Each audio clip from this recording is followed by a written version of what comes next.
Hey everyone, welcome to Couch Verdict. Today we are going to talk about Chestnut Man Season 1. It is a Danish crime thriller with a dark theme. When I first started watching, the first 10 minutes creeped me out.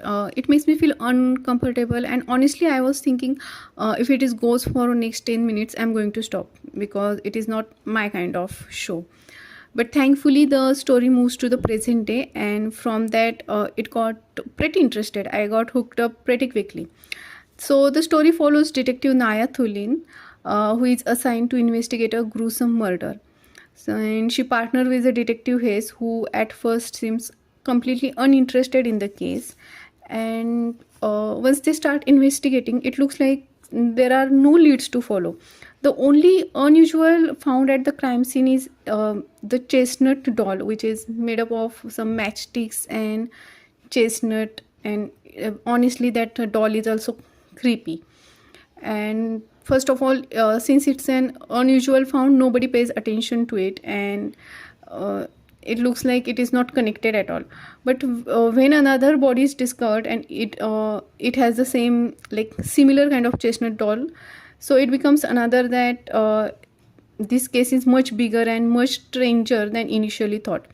It is basically multiple murder mystery, and since we have first 10 minutes from the past, we know there is some connection from past to present, but we didn't come to conclusion which it is, and it makes us curious to find out what might be the connection.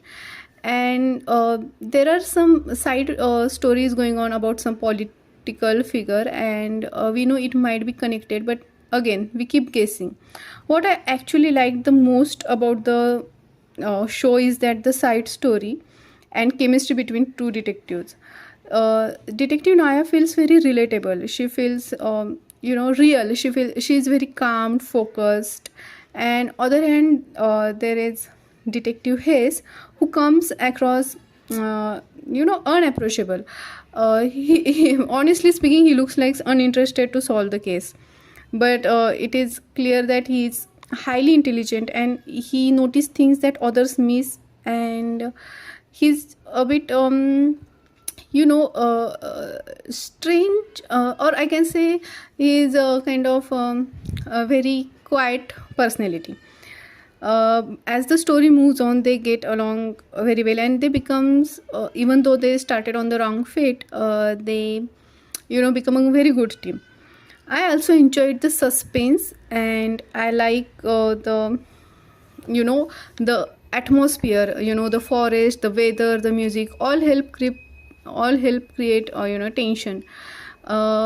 And the mystery is also interested. The suspense keeps you guessing and keeps you interested. My biggest warning is that this show is very dark. It can be disturbing. So if you're looking for light watch, this is not it. I think I like the acting. Acting is excellent. There are obviously some loose ends, but you can completely ignore it. The acting is excellent. The chemistry between leads are excellent. The atmosphere is excellent. Only downside I personally feel is that it's a dark theme and it's a gruesome murder, or some crime scenes are really unsettling. If you're a fan of crime thriller detective stories, the Nordic Noir kind of shows, this is for you. I'm going to give it 9 out of 10. And thanks for watching Couch Verdict. See you on the next Couch Verdict. Let me know what you think about the season 1.